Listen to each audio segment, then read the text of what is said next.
Long version. All right, so agricultural comes in. They begin finding foods that are sustainable, that you can rotate your crops with, that sustain the community.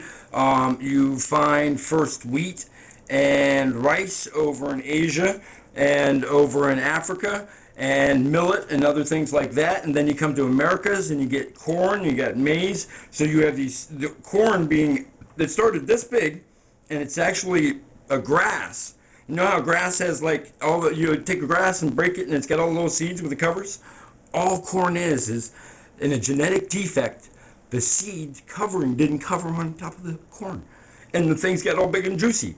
And then it was this big. And then the old Mayans kept doing proper pollination, crossing, genetically, stronger plants, stronger, right? But you're starting to affect the environment if you're starting to do that because you're creating a strain, right? Every time we adjust the environment, we adjust the food, we adjust what's going into our system, we adjust what the sun is giving to us, the nutrients are giving to us, okay?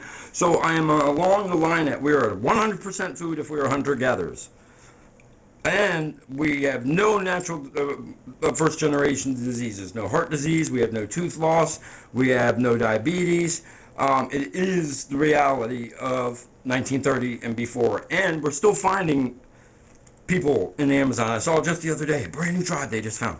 I'm like, so these people are like, man, study them, study like they're like, really look at their health element, as opposed to somebody in America who eats high fructose corn syrup and soy, because that's what most of you are out there. You're made of corn and soy, whether you're eating it through cows, milk, chicken, whatever, McDonald's, whatever. If you're eating fast food, if you can't take a piece of food and throw it out in the yard and it don't get eaten by bugs or birds, don't eat it, man. Might not be good for you. Okay? First generation, second generation diseases. Okay, so you want quotes. We got Michael Pollan on page 3135 discusses about a dentist who went and went searching for dentistry in very native lands. And what he found was the non-existence of the very first generation of modern diseases. Modern diseases started in the 30s, 40s. Oh, they took the, talk about it, they took the flour and they bleached it. And all the rich white people got the bleached flour. And then somebody put some enrichment in it for the white people, but they got their other vitamins other way. But the poor people were like, oh, let's get this flour, right? And they spend a little bit extra money to get this pure white flour that is not good for them. And then so that's the first, that's where it starts, right there. As soon as you start making something pretty and making it so it's not healthy. I mean, most of these boxes, you might as well just take the box, put a little water in it, and just eat the whole box. Because you'll get some nice fiber, and then you'll get whatever the heck they put into the box into your system. Because that's about, it might as well be a sea ration if it's on the shelf. Okay? I'm telling you the truth. All right? Sea rations are probably better preserved. All right? First generation diseases all came up because we started processing the food. We started agricultural at a new level. We had to do it. We had to do the New Deal. We had to have the greatest generation to fight World War II. We had to have the entire country mobilized. We had to mobilize the entire world at once. And we were just America then. And all of a sudden we had to be the whole world. And we were like, we didn't like World War I. And everybody's like, oh, it was Mr. Wilson's war. It was Mr. Tuck's war. I'm like, dude. I'm like, man, the reality of the food war is that you should have yourself surrounded not by spices every day that you smell every day, as they all ran over to a hobnob with all the chefs right near the end of class. I was over at the spice rack smelling all the spices. That's how I learned. That's how I learned to, and I'd add them in my head all the time. But I cook with all these different things because I want to be all different things, okay? I am 47, coming up May 22nd for Raw, this Memorial Day. I weigh 166 pounds, okay? I'm handicapped. I have a hard time walking, taught myself to walk. I have not reached this target goal until I change my entire eating pattern. But I eat better than most people, okay? And I have my junk. I had my chocolate croissant today and a glazed donut, all right? They didn't sit great on me, but I could eat it, you know? But when I eat my other food, that's my power food, man. And it keeps me so healthy. I am not susceptible to first generation diseases, and my children will not be susceptible to second generation diseases if I worried about that in my system right now, because the genetic anomalies that have been created during the 80s and the GMO faction and the we all got big and all this soy and corn, and my uncle used to be like, soy and corn, that's all they'll let me plant anymore, back in the 70s, right? I'm listening to Uncle George as he's talking about it around the table, and you know, of course, I'm a kid 10 years old who's like an interesting conversation. I've, you know, like seen something on TV, but now I can go back in time and be like, wow, listen to the whole conversation, hearing about it from the farmer's side. And they're like, they were restricted from planting other things.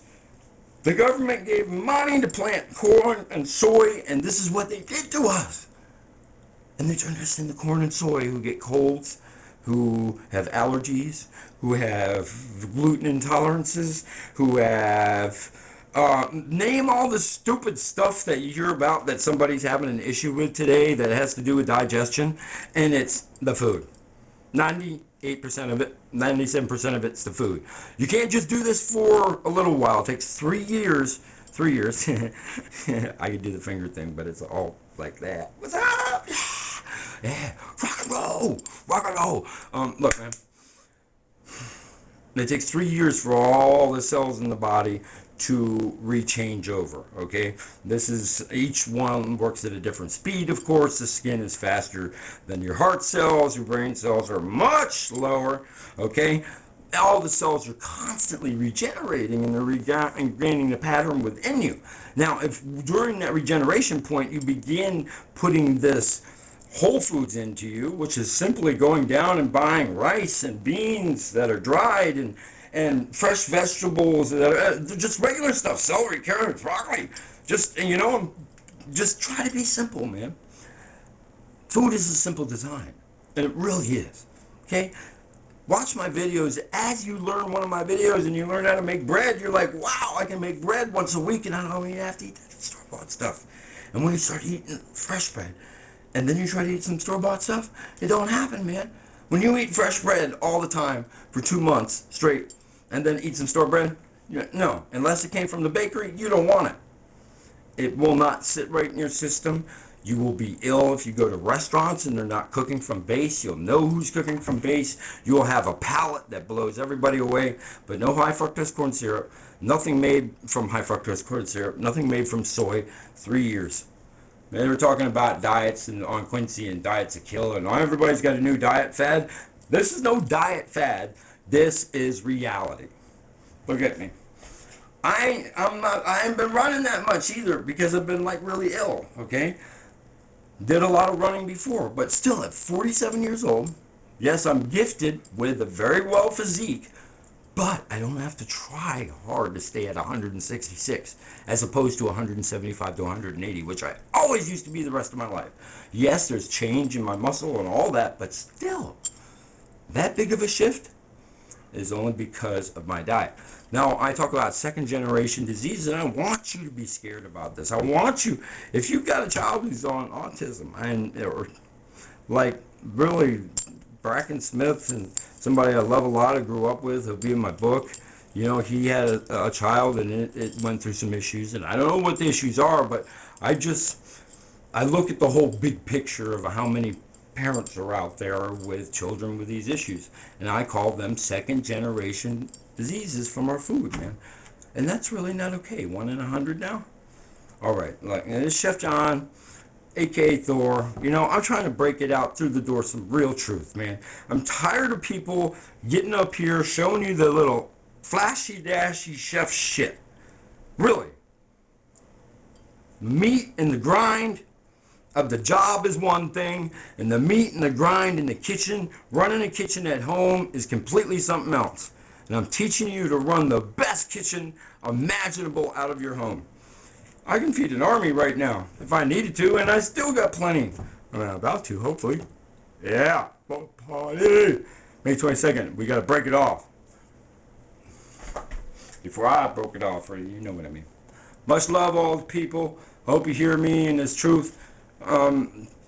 Think about it, man.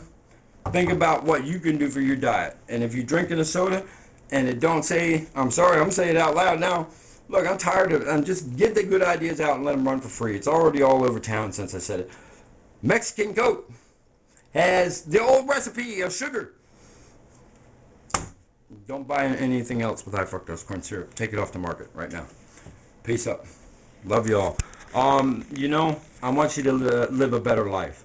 I'm going to show you how to do everything from base. We're losing a lot of the big fish. We're losing a lot of stuff that used to be around when I was started in this game and saw it all. So we're working with a different world. But we also have a lot of new farmers who are breaking out into farming again and creating new food, and they're paying attention to it. Hippie power up. Much love. Chef Johnny Get a Gourmet out here in Eugene, Oregon. And yeah, we're going to put some food on the table, Thunder Cafe style. Coming to you soon.